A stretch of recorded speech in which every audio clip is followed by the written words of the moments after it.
How are you? How was your Labor Day weekend? It's coming to an end, I guess. It was fine. You know, just making content. We went to my boss had like a little cookout on Saturday, so we went there. We got so American. So American. A little cookout. The burgers were really good, actually. So it was good. It was enjoyable. Just regular like beef burgers or a chicken burger? He had brats, regular burgers, chicken burgers, and veggie burgers. So everyone was covered. Yeah. There's these over here. They have these chickenless chicken burgers that are like the best chicken burger not real chicken burger I've ever tasted. Oh. They're called corn, but with a like QU corn. Corn. Oh my gosh, they're so good. They make a lot of different types of imitation chicken, but oh my gosh, the chicken sandwiches, like chicken burgers, are so good. Delicious. I'm in a different space, as you can see. We have moved. Yes, please tell us, where are you, Adam? This is Ari's bedroom. This is Ari's visiting room. We moved our Mac, like our desktop, to here because RJ bought a monitor so he can 2-screen like when he's working. So that's in like our living room now. And so we just moved this over here. But I like using this camera, so. Yeah, the camera, it's good. Does he have a vertical one and a horizontal one? No. He just has like a really super landscape one, and then he has his laptop to the side. Okay. Oh, yeah. That's fun. Cute. Yeah. Well, yeah, can't wait to see it for myself whenever I need to figure out when I can come and visit. I know we have to come to. We were just talking about we have to come to London now. Now that you're like in a house. I know. Settled. Now that we have like an actual guest room. I know. I was just texting my friend Nikia. We'll do like 2 days up where you are, and then the 4 of us will like go into London for like 3 days and get a little hotel room and heaven. Mm-hmm. Go to. I wish we could a show or something. Would you want to like fit in? Because I always recommend going to Edinburgh if you can as well, because the train ride is only like 4 hours, and then you're in Scotland. Would you want to do that at the same time, or would you just want to primarily do a London trip? Sure, whatever. We'll do whatever. Yeah, we'll do it all. Fun. We'll do it all. Yeah, it depends on how long we were there, obviously, but I feel like we would be there for like a good chunk of time. I remember I think it was on the group chat podcast where you were like, "If I'm gonna go over there, I got to go over for like a long time." And I was like, yeah, that's true. Like you should, if you're coming over here, you should really do the thing, you know? Yeah. We could do like a little Paris. My friend who got married, they're going to Italy for their honeymoon and they're doing like 8 days. And I was like, but that's that's not 8 individual days. Or no, I'm sorry. They're not going to Paris. They're going to Italy. But they're not. Oh yeah. You said it's Italy. Not like, I thought I said Paris. It's not like they're doing like 8 days plus 2 on the end, so it's a total of 10. Like it's 8 and 2 of those are travel days, so that's really like 6 to do Italy. And I was like, and then I guess his now wife, she was like, well, I don't want to just do Rome, like I want to do like a few cities. And I was like, in 6 days, in 6 days, yeah, cities where you have to travel between the cities. What? I mean, bless you. So you I was trying to be like, yeah, I think you could do like a few more days. I think you could do like 12 days.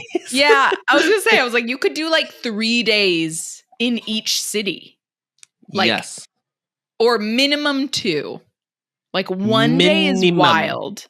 That's like, I mean, to be fair, like in London, you couldn't do London all in a day. And also you're just like repacking your suitcase all the time. You had to go from like hotel to, oh my God. That was like how it was when we did our Asia trip. Was like I just kept having to repack our suitcase, and I was like, I'm going to kill myself. Yeah, no, that's awful. Not the nicest. Yeah. Anyway, let's get into some Harry Potter. Oh my gosh, what I wanted to send. I think I found something. Did you see that King's Cross didn't do the? Yeah, I saw that today. This year? I feel like, didn't I send you something on Instagram that was Harry Potter? I think I did. You sent me, oh shit, it was so funny, I laughed. Oh, it was Sabrina Sabrina Carpenter and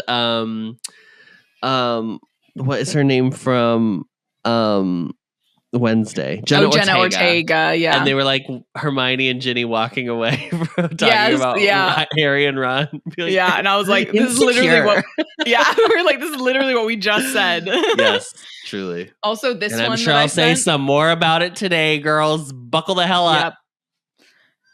Also, this one where it was just like Draco being a queen. Oh, yes. I thought you'd like that one because you're the Draco bias. See, if you get just support your gay children, they don't turn out to be villains. Oh my God, please. Incredible. Come on. This week we read chapter 17 called A Sluggish Memory. Adam, what happens in this chapter? In this chapter, Harry comes back to Hogwarts after the Christmas vacation, and he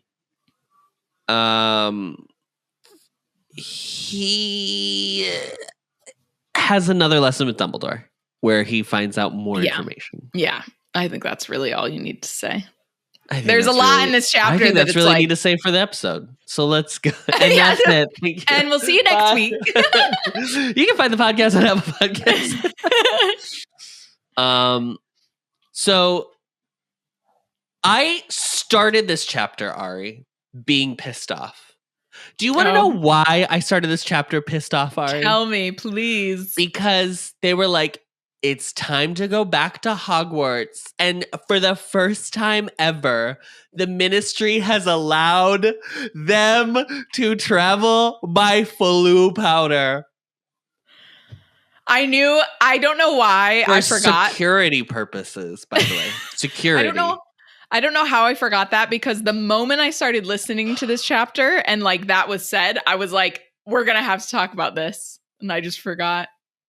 Yeah, they travel by Floo powder directly into Minerva McGonagall's into Minerva McGonagall's office. I have like so many questions.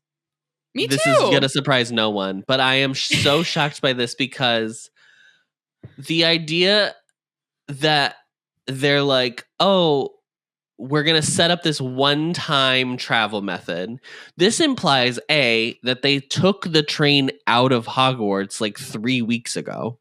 Yeah, I feel like don't we hear about them taking the train? No. It's in the film. It's in the film they're on the train. It's in the film they're on the train. But like, because Lavender draws like a heart on the window, remember? Oh, yes. Do you remember that? Yeah. But like, so they definitely left via train 3 weeks ago. And now, like, over Christmas holiday, the Ministry has decided to send everybody back via Floo powder. Why couldn't they have left via Floo powder?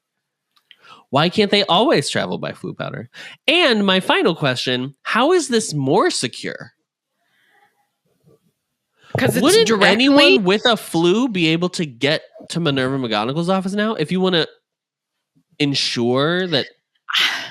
I don't know. This is where I have like a hard time with the Floo powder thing, because I'm like, do you also have to time people? Does everybody have a time that they have to go? Because you can't have everybody show up at the same, like it's one fireplace. Because I think it's open or like connected. They're like tapped into each other for a certain amount of time. The old timey like telephone. There's like the telephone operators and they're doing the switchboard. Yes. I don't know.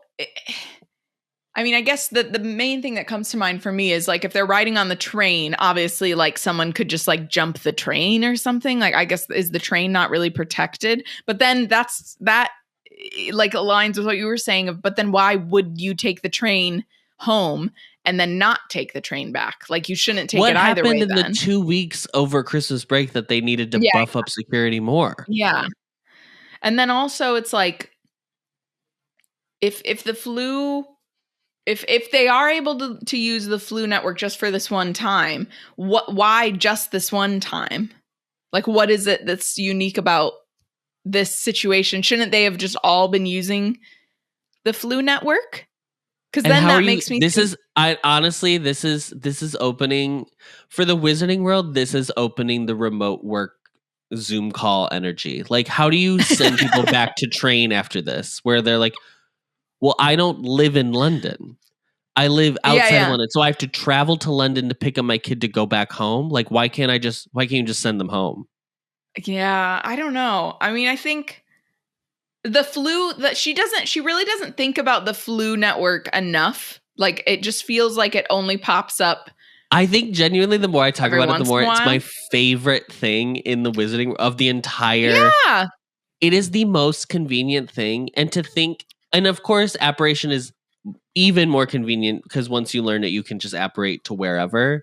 But like, flu network is the second most convenient method of travel in the Wizarding World.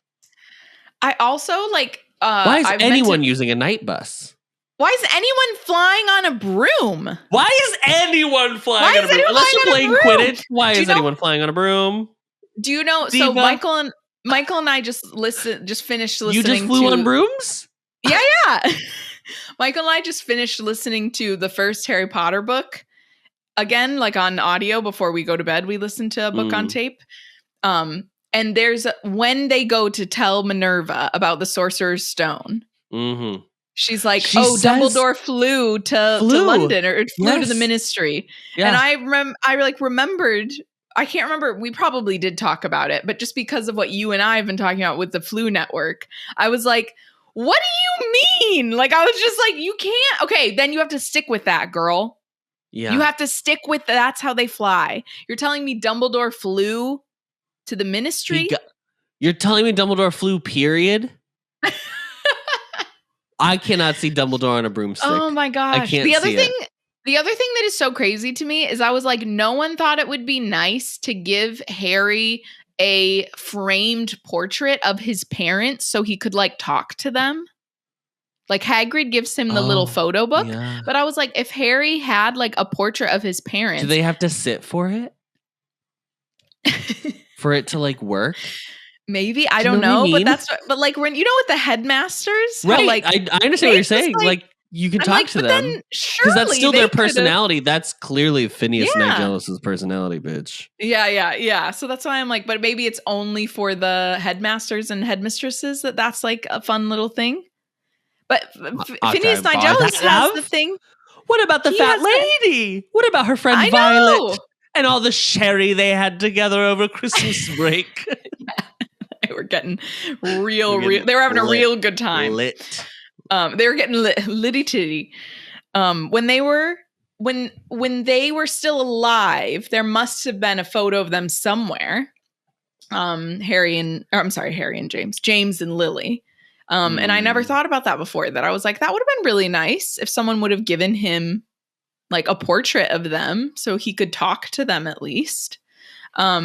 My guess is I'm going to say it's probably that they had to like sit for a port. Like someone has to paint them in real time. Right. We'll use that as the reason why. Because like the photographs don't talk. They just move. Yes. The actual photos, like handheld. Yeah. Or in the newspaper. Photo. Yeah. Mm-hmm. But again, Adam, what are those taken with? What are those photos taken? Never mind. Let's just get back to the chapter.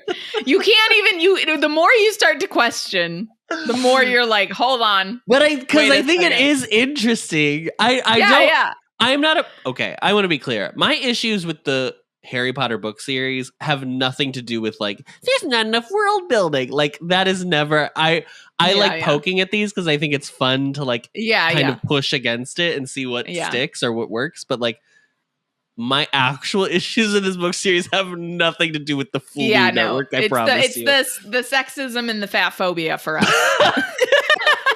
Just a couple to name a few. Just to name a few. Jeez. And be clear, that is just naming a few of the issues. Yeah. Literally scratching the surface. But those are the major. Those are the ones that like you pick up book one and you can't deny that's in there from the beginning. Yeah, she kind of nailed the fact that people got hooked on book one because it's so magically. Like it feels like a magical kid's book. Mm-hmm. as someone who has just recently reread it. Yeah. So Molly, as they're leaving, Molly is, ever since Percy left on Christmas, and he did not leave in a great way. I guess some of the kids threw mashed potatoes at him. Molly has been kind of a puddle of tears ever since then. Yeah.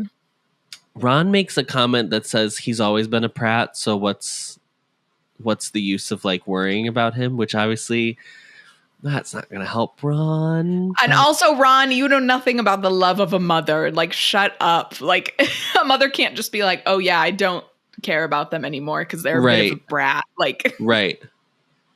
You're lucky, Ron. You're lucky that your mom can't just be like, oh, right, he's a piece of shit. Right. And then Harry does make like a little joke, and because she tells him to be safe, and he's like, well, I'm famous for, keeping my nose out of trouble, which is a nice little really joke. Quiet life. Yeah. They go into McGonagall's office. This is another Britishism that I noticed. She says, please don't get the soot on the carpet or whatever. And he says, as Americans, we would say, yes, professor, like understood, like something like that, to acknowledge that we understand what you're saying. He says, no, professor. But that's also an acknowledgement that he understands what they're saying. They do like the opposite sometimes, I've noticed. Yeah, right. They go to the portrait hole. Okay.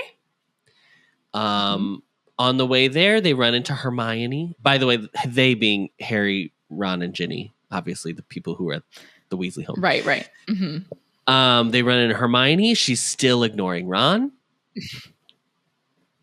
Yeah.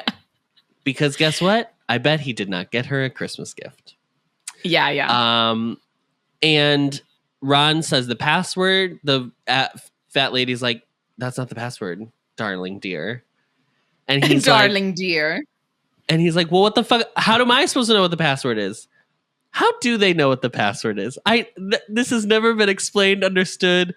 If she decides on a whim, right? It is. Yeah. We understand now that she chooses the password, the fat lady. Yeah. Because the password she has now chosen, as Hermione tells us, is abstinence, which is an insane word to have in this book series.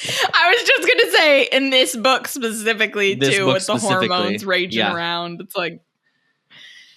So she let's think about this. She chooses a password. Yeah. Does she tell McGonagall? Does she tell the head of house?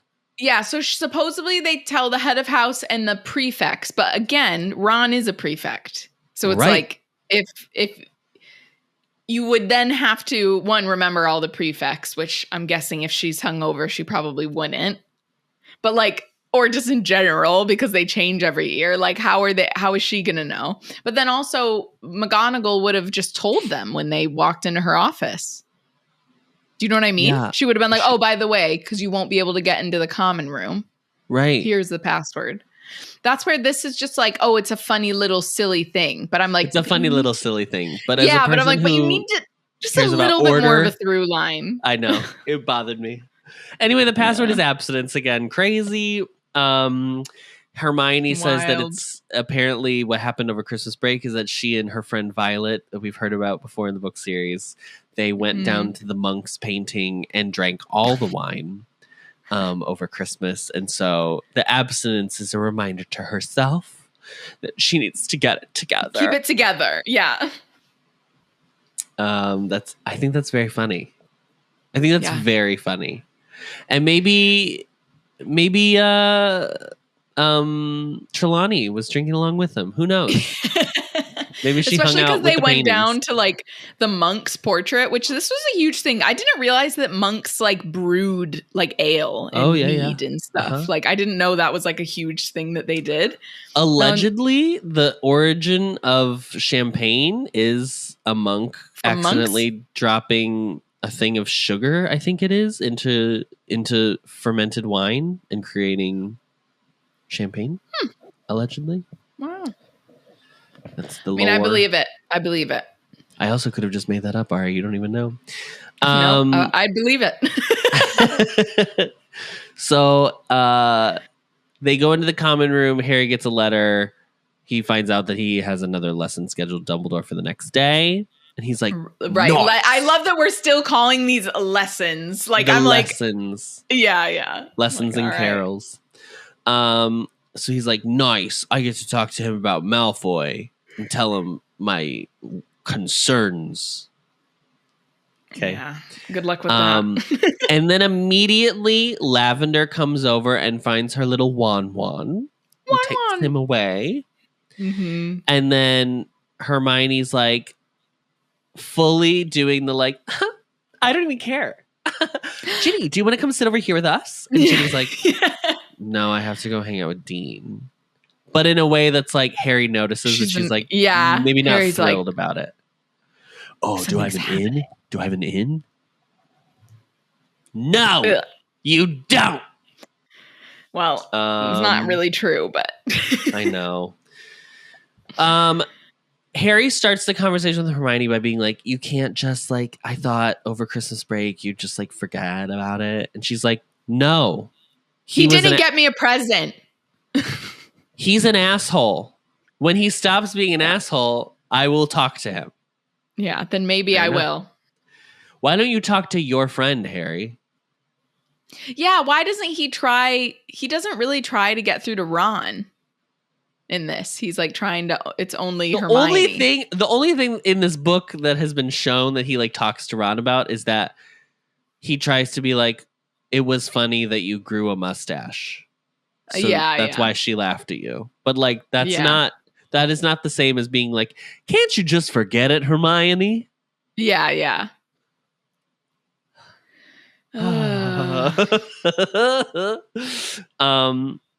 She also chooses. So Harry tells her about his Malfoy theory. He tells her what he overheard with Snape and Malfoy, and she immediately is like, well, we don't know what they were talking about, blah, blah, blah. And which he knew she was going to say. Yeah. So he's like, ugh. And then she tries to give like a couple other options, like, maybe this, that, and the other, blah, blah, blah. And it's all the things he doesn't want to hear. And right. Well, when I'm right, you're going to be eating crow, Hermione. Like the Ministry. And I was like, all right, that's a bit of a leap, Harry. Buddy, you better hope you're wrong, girl. Because if you're right, we're in deep shit, diva. I wouldn't be like, well, if we're right, you owe me a galleon. Okay. The next day. Oh, wait, no. I was going to say. No, I'm sorry. Yeah. You might be saying what I'm about to say. So then she, in his story, he had told her like about everything that happened over Christmas break and about how Lupin is working with trying to infiltrate. And she was like, The werewolves.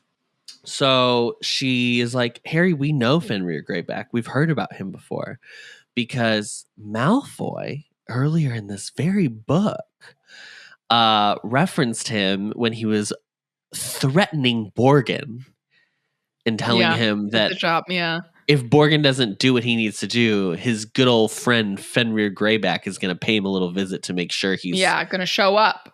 Yeah. And so Harry's like, this is what I'm saying. Hermione. Proof. Fenrir's working with Voldemort. Draco is saying Fenrir's going to get you. They're all working. They're all in the cahoots. And she's they're all in cahoots. And she's like, well, he could have just been lying. Yeah, like making it up that he had this connection. Yeah. I mean, yeah, I guess he could have. Yeah. But that's a pretty big thing to like threaten and then like not follow through on. Do you know what I mean? Yeah. I think it's just interesting that they're all, I think the point is that like in the past 5 books, Malfoy's all bluster. Like there's no bite. There's no bite to his bark whatsoever. So I think they're all just being like, it's just that's just how Malfoy is. Yeah. And this time they're wrong. Yeah. He actually does know these people. Yeah. So the next day there's a sign posted apparition lessons are coming to Hogwarts for anyone that is going to turn 17 by August 31st of this year that we're currently in, because now it's past the new year.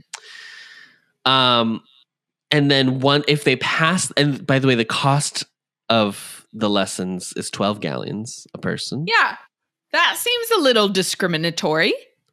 It seems excessive. What about the families? What about I was like 5 galleons maybe. I was surprised that Ron didn't have a line about it being expensive.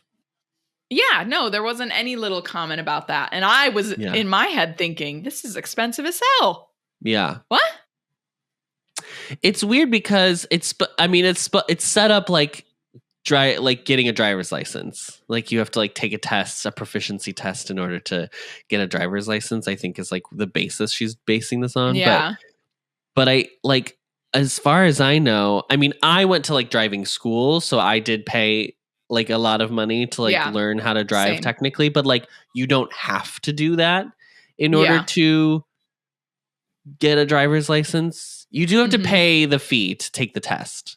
So I guess maybe that's the same, but the lessons part I think threw me off. Yeah. If they pass the test, once they turn 17, then they can apparate whenever, wherever. Yeah.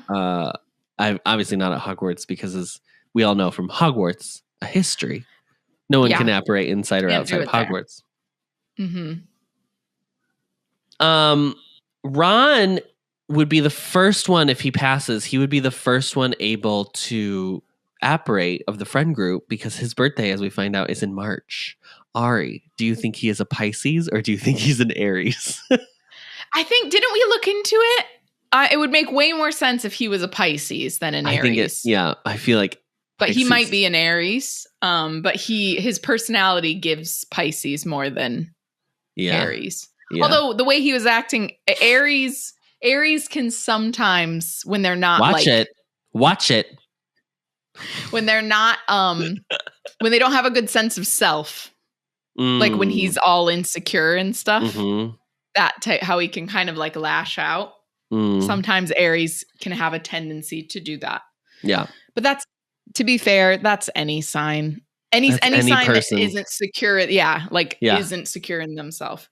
But something about the Pisces, unfortunately, sometimes get a rep for being wishy-washy, where Aries do not. Correct. And I think Ron is a bit wishy-washy. Yeah. When is his birthday? I'm gonna look. Yeah, look it up. March 8th. That's my guess. March 8th. 1st of March. So definitely a Pisces. Yeah. Right in the middle. Right in the middle of Pisces. Yeah. Also, that's so quick. If you take your lessons, how many lessons do you have to have? I don't know. Do we find out? I don't know. So anyway, the 6th years are a Twitter about the potential of potentially learning how to apparate.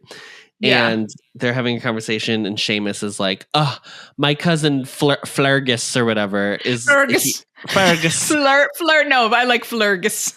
Flurgus. My cousin Flurgus is like, he apparates everywhere. It's so fucking annoying. I can't wait to learn how to apparate, and I'm gonna annoy him right back. Blah blah blah."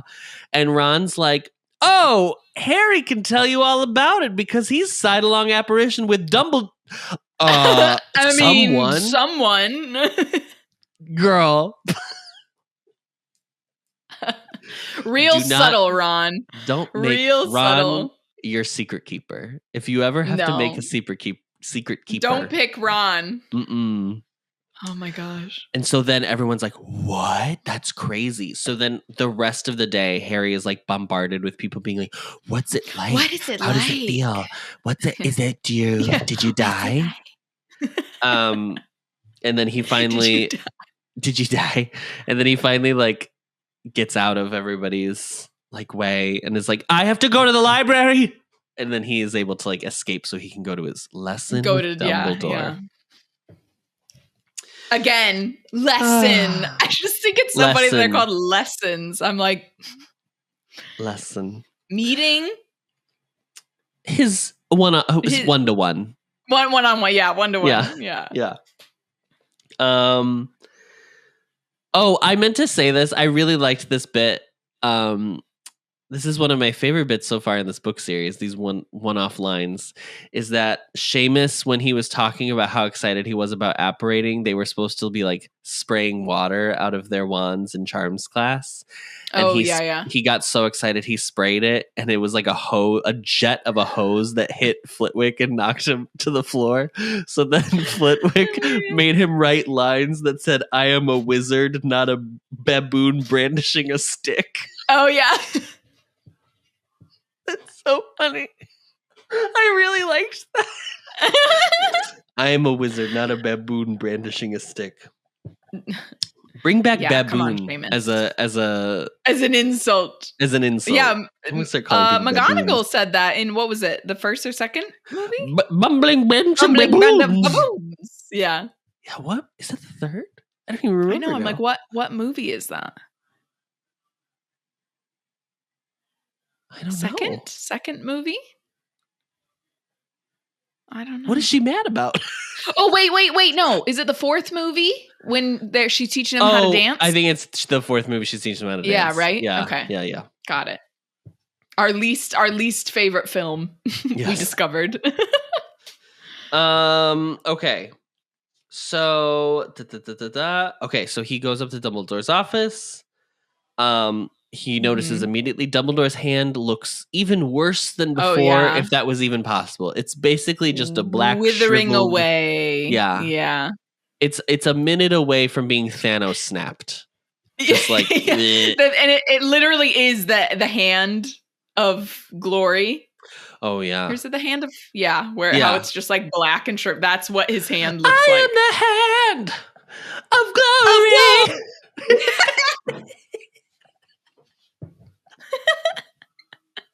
Just the one, too.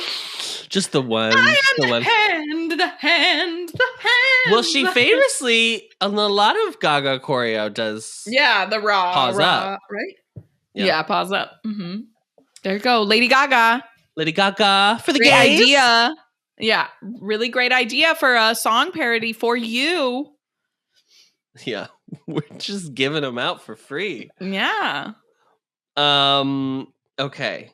So then they have a conversation. Dumbledore's like, "How was your winter break?" Blah, blah, blah, blah, blah. Oh, yeah. Harry talks about how Scrimgeour came to see him, and he's like, "Oh, he did he?"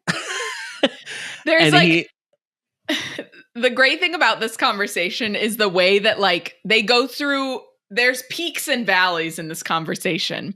Dumbledore is like, well, I'll let you get to it, but it's just like they're both like ragging on Scrimgeour, then he's like teary-eyed, then he's like annoyed at Harry. Yes. I will say it's a very entertaining conversation to read, which is sometimes it is. I really liked it. Sometimes just dialogue can be like it just feels like dialogue. Oh yeah, like just getting through it, but it's funny. You're like, oh. So they have a conversation, and Dumbledore reveals that the idea of having Harry endorse the Ministry was originally Fudge's idea, right as his tenure was ending. And classic corny. And Dumbledore was like, and I of course did not let them do that. No. Harry was like, even through Umbridge, they thought I was gonna be like, nice work over here. That's the part that's crazy. I'm like, I guess maybe they really aren't aware of all the fucked up shit that Umbridge did. Yeah. That's the only thing I can think of, because I'm like, there's absolutely no way that kid is going to help you. Mm-hmm. There's no reason to even try. She still works at the especially Ministry, what happened as we with found Umbridge. out. What'd you say? She still works at the Ministry, as we found out last chapter. Yeah. Scrimgeour's like, oh, my good buddy Dolores. Yeah, send her somewhere else. Yeah. What is that called? When they what is it?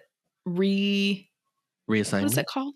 Yeah, reassignment or relocate. Relocate. Her. Yeah.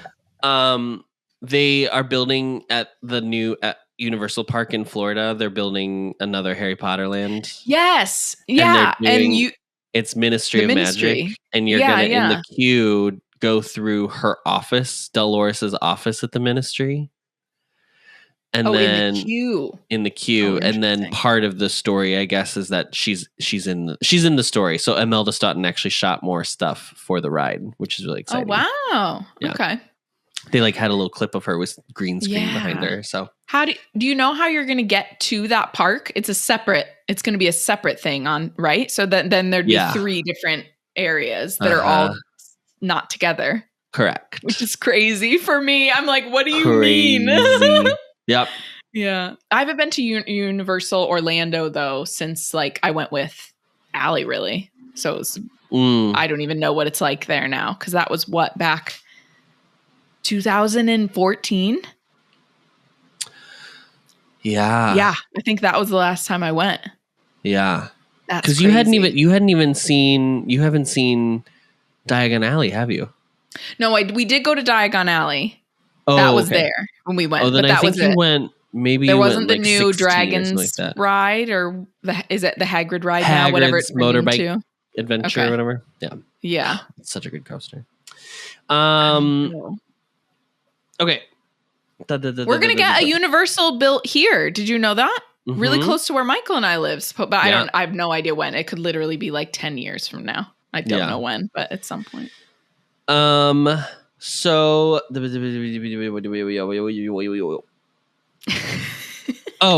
I really liked this line because Harry's like, Fudge wanted Harry to endorse. Fudge left.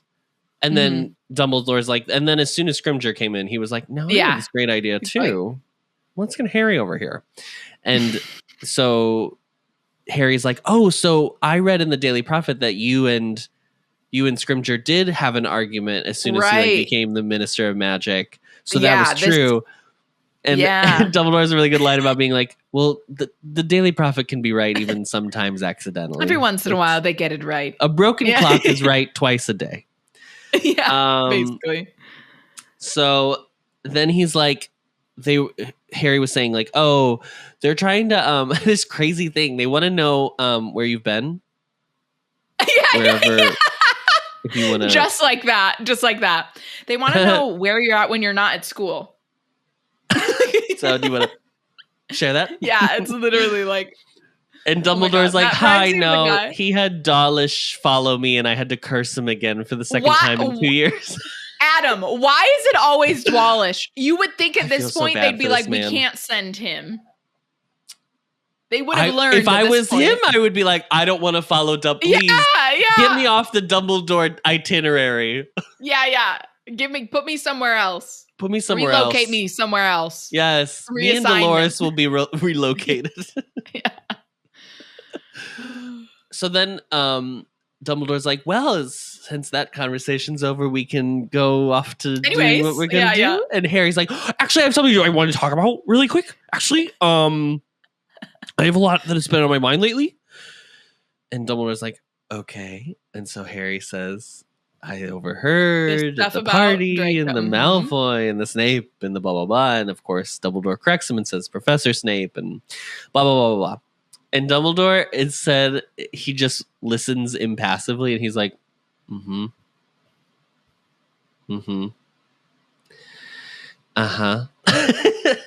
and then at the end, Harry, he's like, okay, well, I don't hear anything that gives me pause for concern or alarm. So yeah, he's like, all continue. Right, well, thank you for letting me know. So next we're going to jump on into the like, Harry's like, are you fucking kidding me? Yeah. Are you fucking kidding me, bro? And at this point, Dumbledore is annoyed. Yeah. Dumbledore is like, I have entertained the question of should I trust Snape. I am not entertaining this question anymore. Thank you so much. We're moving on. It's the first time that Dumbledore has spoken like sharply to Harry, really, ever. Yeah. Like we've never seen that word next to Dumbledore's dialogue. Correct. But it was there. And I'm of two minds. One, Harry's correct. Two, I think Harry should be spoken to sharply more often. So really, I see both sides. I'm in a lose-lose situation here. I feel like, it's one of those things where this is so like, I feel like this is very like British culture to just like, instead of actually giving a little bit more like insight, it's just like, okay, thanks for letting me know. Mm-hmm. Like, instead of being like, I understand why that would make you concerned, but I just want to reassure you. Don't worry about it. Which he kind of does, I guess, by saying what he says is there's nothing that or like trust that what you've told me is nothing that I'm unaware of. Yeah. Like I guess he does say that, but there's just no more like, he doesn't elaborate at all. The problem is that he's not elaborating. He's not telling the full story, which of course. And then B, there's nothing Harry would accept as an answer except for you're right. Yeah, right. At this point, he just wants Dumbledore to be like, wow, you figured it out. Oh my gosh, thank you for telling me. Yeah, this is really concerning. That's what he wants to There's hear. a part of me that wonders if Dumbledore, and maybe I'm just not remembering, but like, I think Dumbledore knows that things have to happen the way they have to happen. Not that I think he sees the future, but I don't think he's stupid.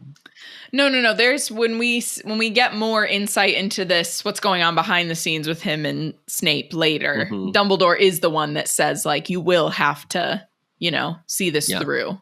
Yeah. If it comes to that. Yeah. Even though Snape is like, ugh. He's like, well, sorry, but you got to do it. You did it, girl. You did the unbreakable vow, girl. We did it. We did it, Joe. We did it, Sev. I did like the other line where Dumbledore is like, and as blessed as I am with the great intellect that I have, I do actually understand what you're saying. I know. I was like, snap, girl. Oh, shit. That's what I mean. That I was like, it was the first time we've heard him, like, I don't know, really give it to Harry. I was like... He was like, yes, I am actually intelligent. Thank you. Yeah. Even more you, Harry Potter, I promise you are not smarter than me. I promise you that, friend. What was it? He was like, blessed as I am with blessed great as I am intellect or something like that. Great brain power or something. Yeah. Something. Let me find it. Yes, Harry, blessed as I am with extraordinary brain power, I understood everything you told me. Yeah. That's the line that says a little sharply. Yeah. Yeah. Okay, girl. Okay, so then they go into the first memory. Okay, we're back to the pensieve. Yep, here we are. So Dumbledore's like, we've got 2 memories today on the docket. One is going to be the second one is going to be the most important memory that we're ever going to see. It's going to be such an important memory. No memory ever like it before. Sorry. No, it was great. Do you think did you get the vibe that he was being like, not like condescending, but the way that he's talking to Harry in this is very like, he's like really breaking it down for him. He's like, okay, we've got 2 memories. 1, 2. Yeah. It's like he's playing a game of charades. Important. First syllable. Yeah. I was like, oh my gosh. Just after the sharply, I was like, this whole exchange is like a little tense. I mean, not really from Dumbledore. Dumbledore's truly just trying to move forward. Yeah. But Harry's all like... Fine. Yeah, like begrudgingly walking over to the pensieve. Yeah. So they drop into the pensieve. Well, actually, sorry. They don't yet because Dumbledore has to explain the trajectory up to the memory we are about to see. So Dumbledore's as you remember from the last memory, I met him. He went to Hogwarts. Blah, blah, blah. I told him not to steal. He went to Hogwarts. Yeah. Then he's like, the teachers were very swayed by him. He says at one point that charming everyone. Voldemort, as soon as he got to Hogwarts, he was swaying everyone because he was unusually talented and good looking. Which I think is a weird thing to say about an 11-year-old. Oh. I was going to say, though, that's all it takes for a white dude. Oh, yeah. A straight white dude. Yeah. That's all it takes. It's literally be like, have symmetrical facial proportions and have a modicum of charm. That's genuinely it. And sometimes they don't even have to be good looking.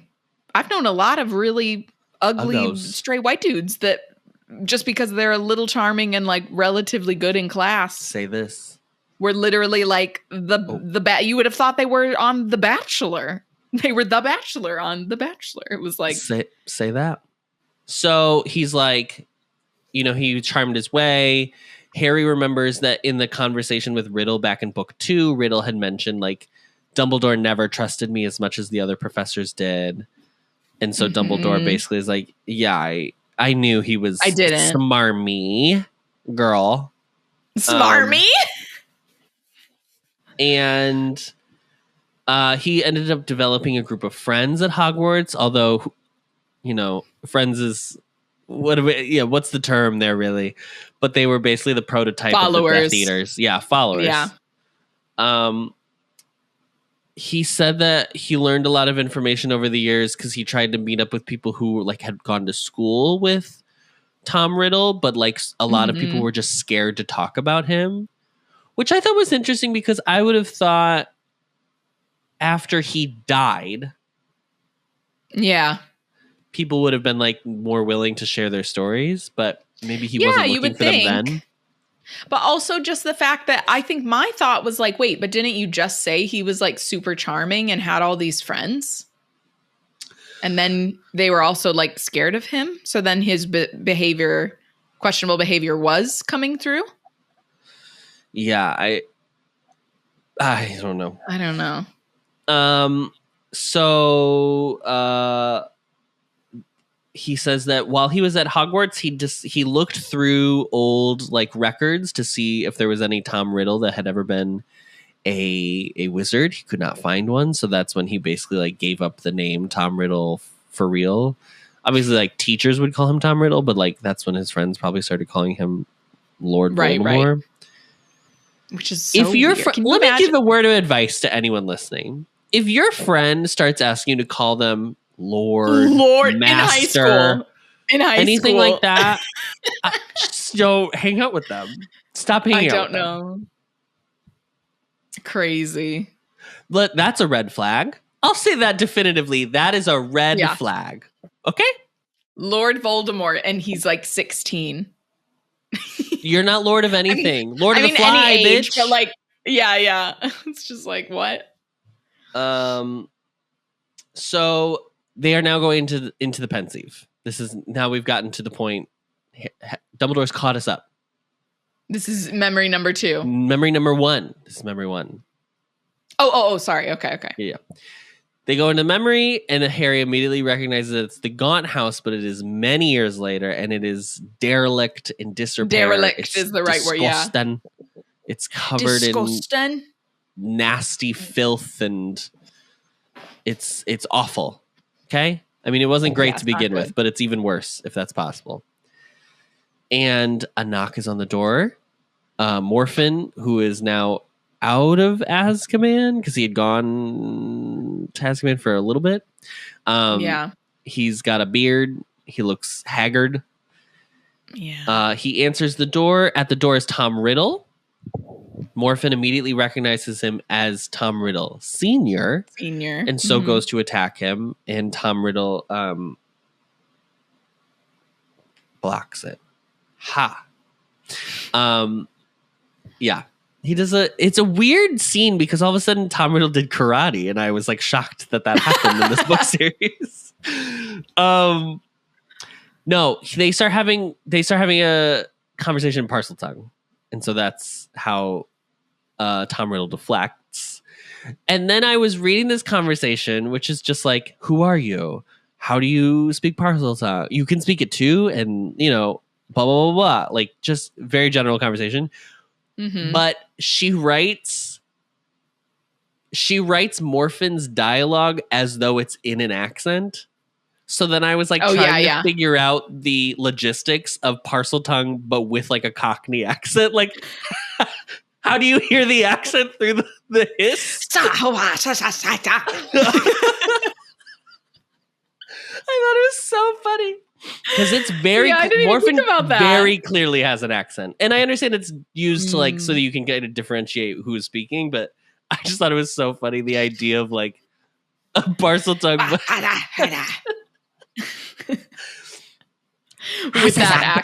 Yeah, how?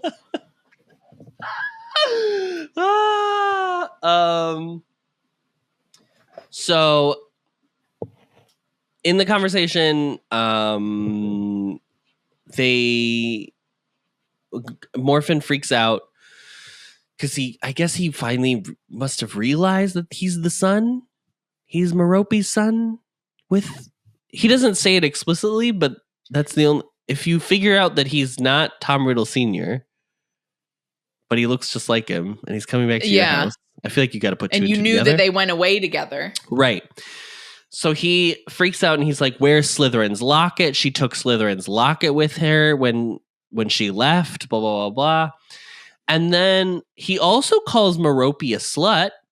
Yeah, a word that I did not expect to see in this book series, which I was very I forgot about that completely. I did not know that. Yeah. Yeah. So it's like a really weird scene, and then at the very end of it, Morphin turns his back to Tom Riddle, walks away, and then the room fades to black, and then Dumbledore's like, "Okay, that's it. We can go," and they leave, and Harry's like, "What just happened? Were we in a movie? The fade to black? Blackout? was we in a black box theater?" So Dumbledore's like, "No, that's as much as Morphin remembered," and then fills him in on the rest of what happened. So he believes that Morphin was then attacked by Tom Riddle, probably stupefied, knocked out.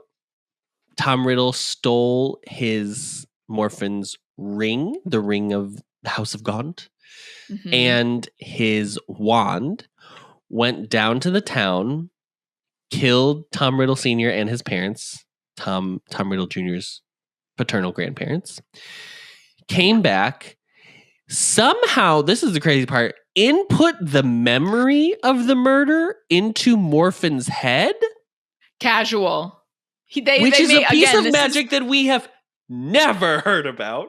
And it was mentioned so quickly. It was quickly. Like he said a very complex bit of magic, and I was like, "Yeah, let's expand on that, girly pop." Yeah. I think we need a little bit more on that, actually, Alice. I think I'm gonna need more than 3 words on that. Thanks so much. What? Yeah. So then the next day, Morphin woke up, and he was missing his ring, but he had his wand back. The police didn't know what had happened with the Muggles, but the ministry immediately had kind of figured out, there's no signs of anything. It's probably Morphin's near there. And then Morphin lives nearby. So they went to go question him. And immediately Morphin, because he had this memory input inside of him, he admitted to the crimes. And so then was sent to Azkaban, where he then died years later. Yeah. And the only thing he talked about was that ring. Yes. The only thing he would mutter for the rest of his life was that he was missing the ring, the Gaunt, the House of Gaunt. Yeah. Oh, crazy. Yeah. That's a wild story. Although I'm not going to lie, I didn't agree when they were like, "Oh, well, whatever Morphin was, he didn't deserve that fate." And I was like, I actually think his fate probably would have been the same. I think he would have ended up in Azkaban for hurting a Muggle again. Maybe not Tom. Yeah. But I was like, he was messing with the Muggles. So I think he probably would have ended up there. I mean, his fate was bad either way, because living in that fucking house, that little hovel, was not looking great either. So yeah. I just knew, I was like, I don't but it's weird how Harry is like, "This shouldn't have happened to Morphin." Yeah. I was like, oh, well. I was like, I mean, he wasn't really a great person before this, Harry. The gray area here, Harry. Yeah. I just think he would have gotten in trouble if that hadn't happened. He didn't have this bright budding future ahead of him. No. But he was let down by Wizarding Society. I mean, Oh yeah, definitely. Yeah. Again, this is why we shouldn't just let people be out on their own. People need to integrate into a society. It's important. Blah blah blah. But also specifically the like pure blood mindset. Oh yeah, stop inbreeding. Yeah, it's like, dude, it's not good. Come on. It's not good.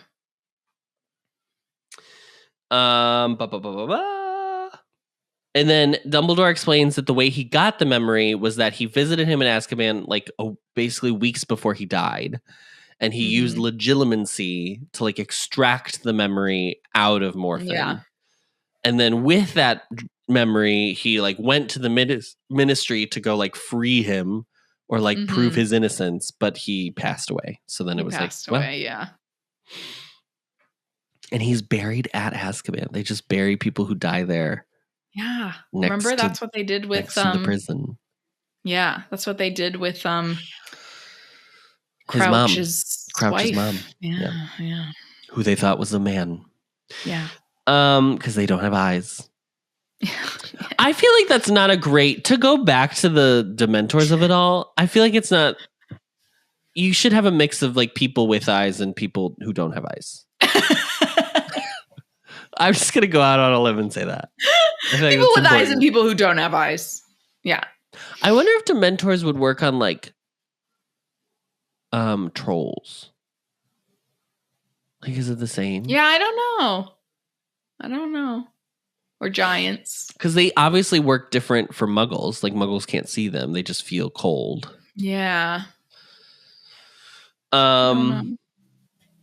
They probably work on giants because Hagrid freaked out. Oh yeah, right. And he was half giant, but yeah. Okay. So then Harry points out that he's but how did Tom Riddle do all this? Because Tom Riddle was underage at the time he would have committed these murders. Shouldn't the ministry have known? No. Let's talk about things that we've been talking about on this podcast for 4 fucking years. Yeah. Now it's getting acknowledged, finally. Now it's getting acknowledged. Okay. Yeah. Oh, okay. I said second to last book. Here we are. Penultimate book. So Dumbledore's well, no, as you remember from when Dobby did magic in your home, but they thought it was you, it basically, they can locate where magic happens. And if it's a wizarding house, then they don't care. But if it's a non-wizarding house, then they do care. So they wouldn't have known that Tom Riddle was the one necessarily performing the magic, just that magic had been performed there. Yeah. Which is crazy, because that means wizarding children that are born into a wizarding family could just get away with whatever. But not Muggle-born or Harry. A lot of questions. Yeah. Then there is an explanation that and so if you're underage but you live in a wizarding house, the parents are expected to watch their kids to make sure that they don't do magic before they go to Hogwarts. Or before they are of age, 17. Yeah. They're not supposed to do magic at all. But magic, I guess, can include riding on a broom, because that's what the Weasleys do. Yeah. For fun. Yeah. You just can't use your wand, apparently. You just can't use your wand. That's it. Yeah, I don't know. I feel like we gotta really look at some of these systems with a fine-toothed comb. Really kind of figure some of this out, ministry. Yeah, come on, guys. So then he's okay, well, let's go on to our second memory. Once again, as I said earlier, this is huge. There's nothing bigger than this, girl. And so Harry's this is as big as it's gonna get. He's really building this up. And Harry's oh, shit, okay. Oh, wow. Harry's immediately silent as soon as he pours it in. He notices that as he pours the memory in, it's congealed. It's almost gloopy. It's gloopy. It's when your milk spoils. Oh, yeah. So then they go into the dream or the memory. He notices that they're in Slughorn's office. It's Slughorn at a much younger age. He still has some hair on his head, and his mustache is not as long. He's not as rotund as he is currently.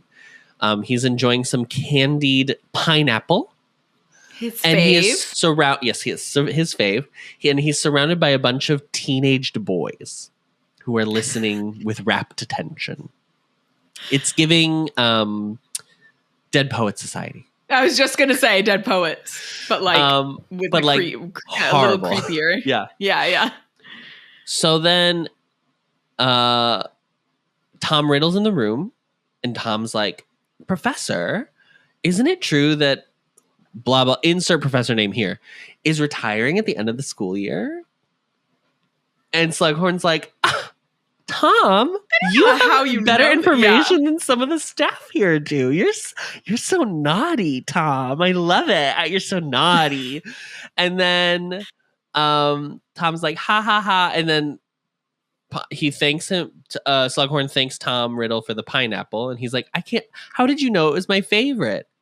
Then out of nowhere, a fog billows into the room. Yeah. And the only thing Harry can see is Dumbledore. And then, so this had been like just moments before, Slughorn had been like, oh my gosh, I love this candied pineapple. It's absolutely giving. The fog rolls in, and then he says, you'll go wrong, my boy, mark my words.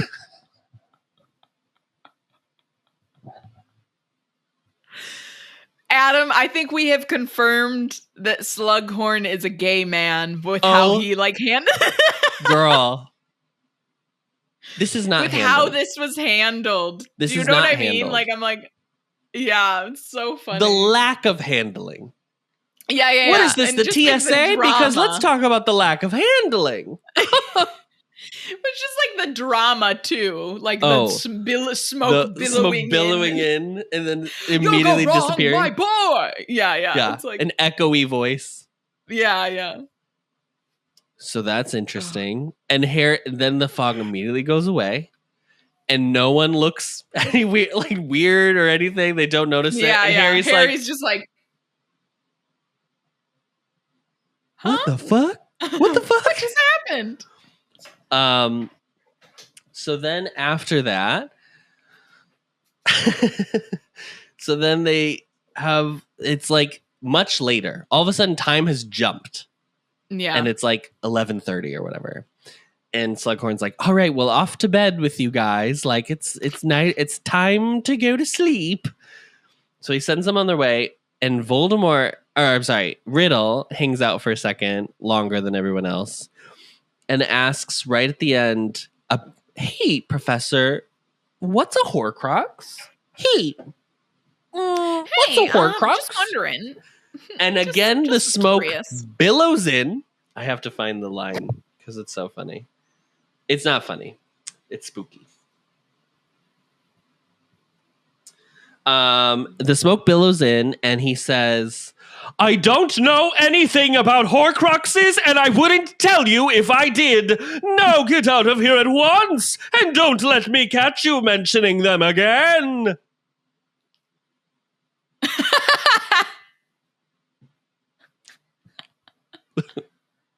Sluggy. What are we doing?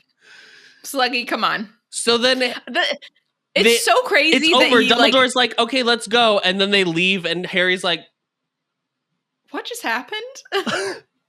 Was that supposed to be interesting? What? I thought this was a big deal. Also, it's so funny that Slughorn gave this memory to Dumbledore, thinking that this would work. Slughorn. You gotta you basically you might as well have not given him anything. Well, I think what's You're better interesting. Off not giving him a memory. So what I think is interesting is Dumbledore explains the memory's been tampered with. He's tried to write over it basically with what he thinks maybe he should have said, or maybe what would make him look better in a different light. And so what I think is interesting about it though is that it's such a huge thing for him that he kind of can't convince himself, because you can psychologically, people can adjust their memories to be different things. It's been proven that people can convince themselves of false memories. This is why you can't always trust eyewitness accounts and things, blah, blah, blah, blah. But he it's such a huge thing for him that he'll never really forget what actually happened. Because he probably blames himself to this day for kind of what ends up going on with, like, yeah, Voldemort. I think so. Yeah, he's got a guilty conscience for sure. But I want to say this in Slughorn's defense, Riddle was like, that's how these people operate. Yeah. Slughorn is answering a question from a student. Sure, he shouldn't have favorites. Okay, fine. But, like, he's not an evil person because he explained what a Horcrux was. I think the evil is that Horcruxes are a thing that exist in this world. Yeah, I agree. That but bit also of magic maybe shouldn't happen. It's the same thing of like, oh, you shouldn't have told him. It's like, he shouldn't have wanted to make a Horcrux. Right. Like, it's just like, no, you don't get to, like, let's start there. Let's go back a space. Yeah. So it's that whole thing of someone kind of trying to be like, oh, but you shouldn't have said that. It's like, no. But the problem is the person doing the thing that's bad. Right. Not the professor answering a question. But yeah, so I think, yes. So Dumbledore explains it's been tampered with, and then he tells Harry that his new homework is that he has to find and extract the actual memory from Slughorn somehow.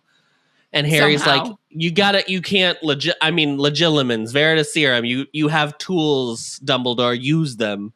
And Dumbledore's like, Slughorn is an experienced wizard. He's too good at occlumency. He would know I'm trying to get it out of him using legilimency. And B... Everyone's good at occlumency except Harry, Adam. Apparently. Everyone can just do it. And B, apparently, it seems like it was implied that he used veritaserum to get this memory from him. That's what I took it as. Because he was like, ever since this, he's going to carry around an antidote to veritaserum with him at all times around me. All right. So then Harry has to figure it out somehow. It's up to Harry. And he sends Harry on his way. And that's it. That's the chapter. Yeah, this is also, he just like dismisses Harry. He's like, all right, that's it for tonight. Have a good one. Yeah. See ya. So then I looked ahead and I was like, God, this happened so... How much more? I mean, like, there's 30 chapters in this book. This is chapter 17. I was like, when does he we're over get the memory? Which is like kind of the first thing that sets off the chain of events for the rest of like the finale of the book. Yeah. And I think it's like chapter 23. I have to look again. Okay, yeah. Not too. So it's not too far. We have some chapters where like nothing's kind of happening for a little bit. Riddle, Sluggish Memory. After the 22. Mm-hmm. After the burial is when he gets the memory. So, spoiler alert, he gets the memory. Burial of Aragog, yeah. Mm-hmm. Yeah. Well, perfect. Thank you, Adam. That wraps up this chapter. Next week, we'll be reading chapter 18, Birthday Surprises. We do have a comment. This comment is from Francis Gerber. Francis said, great episode as always. I agree with Ari. I would also be friends with Ginny and Hermione. Thank you, right?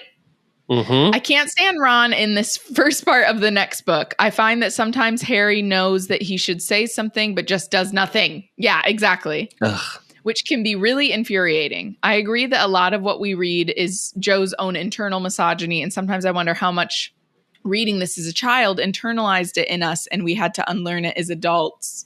Yeah. I always feared being a nag like Hermione. Yeah, that was something. I know what you're talking about, Francis. It's this idea, like, you're like, oh, well, I don't want to nag or I don't want to blah, blah, blah. But if you think about it, Francis, a lot of times it was just women trying to hold like a man accountable. Mm-hmm. Yes. So don't worry, honey. You were not a nag. But I know what you mean, that like fear when you were younger of that. Yes, totally agree with you, Francis. Thank you so much for your comments. We love hearing what you guys think. You can find the podcast on Apple Podcasts, Spotify, or wherever you find your podcasts, as well as video versions on the Ampliverse YouTube channel and Spotify. As always, don't forget to rate, review, and subscribe so that we can get a perfect mute score, 5 stars only, or else what? You'll have to like hang out with like Morphin and teenage Voldy or something. I'm like, that's like, oh, what is that? Yeah, what is that? What is it? It was RJ's NutriBullet making a shake. Oh, okay. A little protein shake. Yeah, that's like the only bad thing I can think of. Or maybe Dumbledore will snap at you. One or the other. Take your pick. Something about don't forget to follow the congealed memory. That was gross. I didn't like that. Yeah, we don't like that either. We don't like lumpy memories. No, not lumpy. Don't forget to follow us on Instagram at HBAnxious or YouTube and TikTok at The Ampliverse. We are hosted on Spotify for podcasters, so thank you to them and are a proud member of the Ampliverse. What happened? We are a proud member of the Ampliverse. Check them out at theampliverse.com. Thank you, Adam. Thank you. Thank you, Ari. This is what it looked like. Adam is Slughorn, and this was like Tom Riddle standing behind him, waiting to ask a question. Hey, quick question. What's a Horcrux? I'm just sipping on my juice here. Just thought I'd just have a little chat with you about Horcruxes. Nothing major. I'm so normal. Yeah. I'm a very normal student. But yeah, thank you, Adam. Thank you, Ariana. And as always, you'll go wrong, my boy!